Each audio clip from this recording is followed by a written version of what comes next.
Hey guys, let's get more news from Steelers, but first, don't forget to subscribe to the channel and leave your like. Cosell, Smith a good fit for Steelers offense. Few people watch as much game film of NFL teams as does Greg Cosell.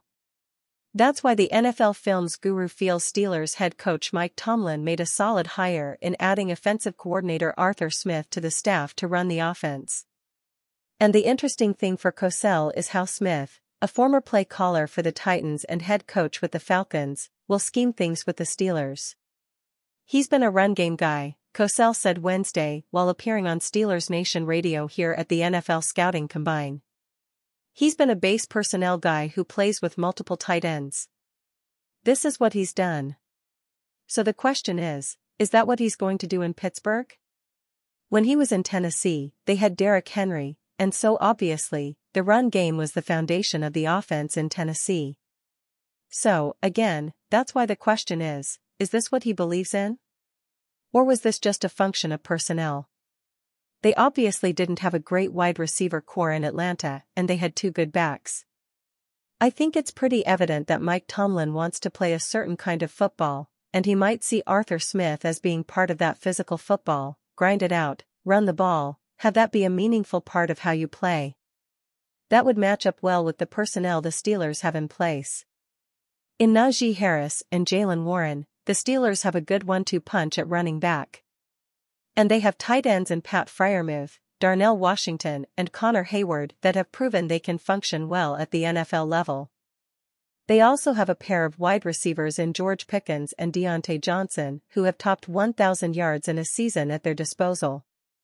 The Steelers averaged 118.2 rushing yards per game in 2023, which was 13th in the NFL, but averaged 145.2 rushing yards over their final 10 games of the season. The key, for Cosell, is Smith getting the most from quarterback Kenny Pickett. You need him to be highly efficient, Cosell said of Pickett. You need him when you go shot plays to be able to connect on those, because if you're going to build around the run game with multiple tight ends, when you're going to take a shot play, you're calling that with the fact that you know what you're going to get from the defense will be predictable, and you want to be able to hit those plays. And then you have got to convert third downs. In his second season as a starter, Pickett's numbers weren't remarkably different from those of his rookie season. He completed 62% of his passes for 2,070 yards with 6 touchdown passes and 4 interceptions in 12 starts before suffering an ankle injury that sidelined him the remainder of the season. Mason Rudolph started the final 3 games of the season and helped the Steelers get into the playoffs by winning all 3 of those games. And Tomlin stuck with the hot hand in Rudolph for the team's playoff loss to the Bills. But the Steelers have expressed confidence in Pickett's future, though they would like to add some competition as he heads into his 3rd season, whether that comes in the form of Rudolph, who is slated to become an unrestricted free agent, or someone else. Cosell believes Pickett could still thrive in the NFL. I thought he was the best quarterback in that draft class, but I didn't think he was, oh my God, special, Cosell said. But I thought he could be a quality starter. And that's a relative term. Obviously it depends on your team, your scheme, the rest of your team. I don't think Kenny Pickett works on a team where he's got to put up 30 points every week. Off-ball linebackers took center stage at the NFL Scouting Combine Wednesday and one, in particular, already had ties to the Steelers. North Carolina linebacker Cedric Gray has a number 43 tattooed on his left arm, which is interesting considering Gray wore number 33 for the Tar Heels. Why 43? Troy Polamalu was one of my favorite players growing up, Gray said Wednesday. Just the effort he played with, the tenacity and physicality that he played with, I try to model myself after that and play like that today. Of course, Gray is a 6'2", 232-pound linebacker, while Polamalu was a strong safety. But like Polamalu, Gray fills up the stat sheets in a number of ways. In the past 3 seasons, Gray recorded 195 tackles, including 29 for a loss, 5 interceptions, and 8.5 sacks, while also forcing 5 fumbles. Gray has the physicality and coverage ability to be an inside linebacker in the Steelers' 3-4 defense, something he hopes to show when he takes the field for drills here on Thursday. "I feel like I move well for a linebacker," Gray said. "I feel like I have great ball skills.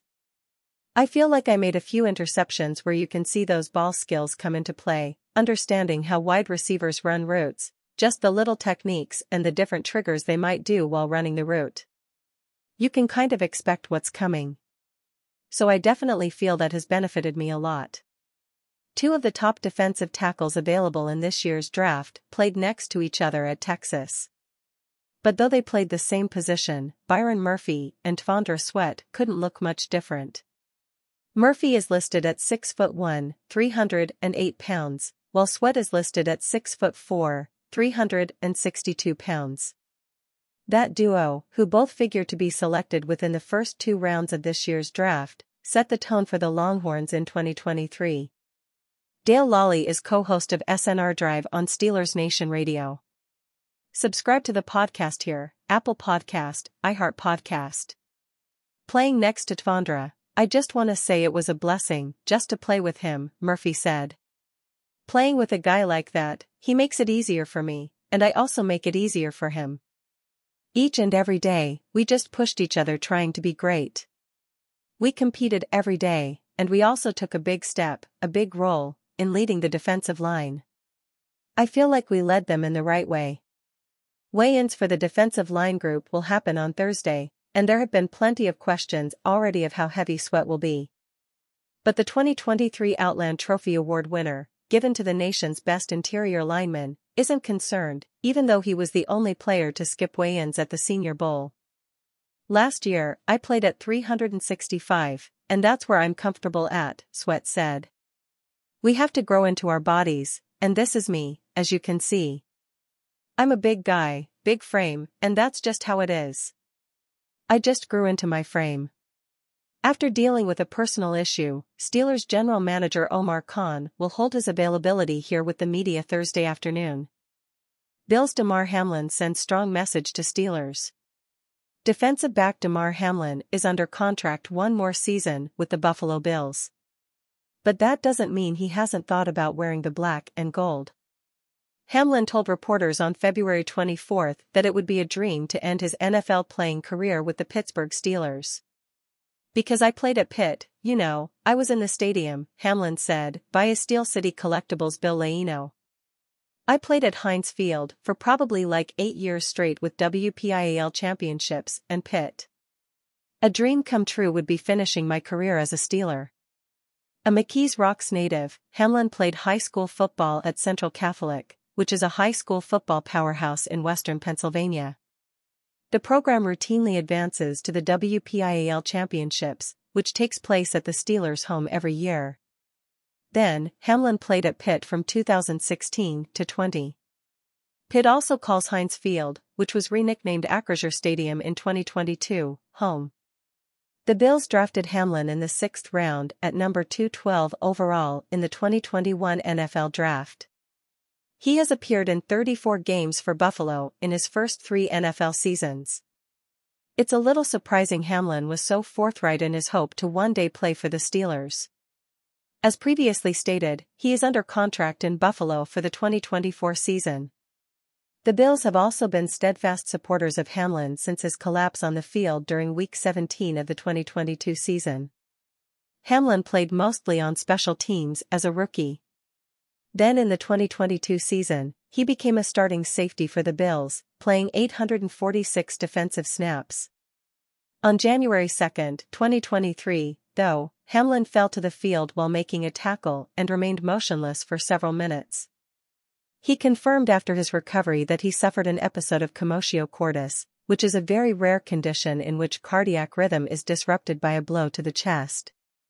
The National Library of Medicine reported the condition is 97% fatal if not treated within 3 minutes. Hamlin made a full recovery from the incident to return for the Bills in 2023. Since then, he's been a source of inspiration throughout the league, but particularly in Buffalo. It would likely be difficult for Bills fans to see the team depart with Hamlin.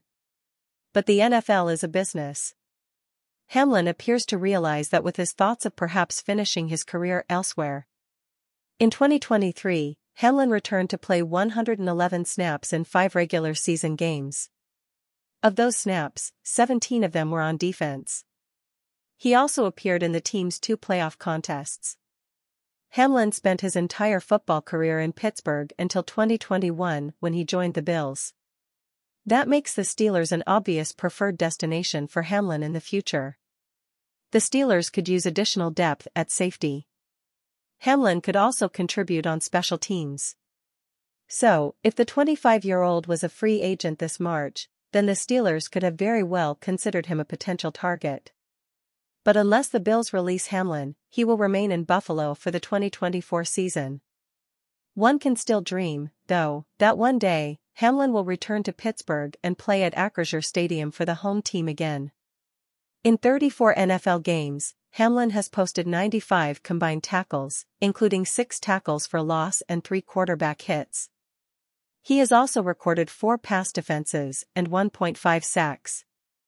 And you fan, what do you think of the Damar Hamlin situation? Leave your opinion in the comments.